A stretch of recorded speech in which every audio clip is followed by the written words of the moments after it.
జరిగిన అన్యాయమునకు దేవుడు తీర్చే తీర్పులో కూడా ఆ నిర్ణయ కాలం రావాలి.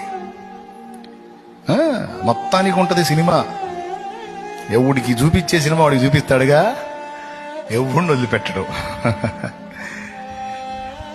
నవ్వేవాడిని నవ్వని, పెటకారం చేసేవాడిని చేయని, తిట్టేవాడిని తిట్టని, దూషించేవాడిని దూషించని, అవమానంగా మాట్లాడేవాడిని మాట్లాడని. అడిగిపోతారు, ఎంతకాలం పోతారు? మన పక్షమున ప్రతీకారము చేయుటకు దేవుని బలమైన బాహు ముందే చాపబడి ఉన్నది. అది కూడా ముందే సిద్ధపరచబడి ఉంది.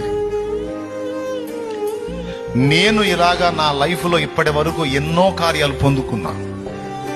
ముందు ముందే దేవుడు నాకు సిద్ధపరిచి ఆ టయానికి అందించినవి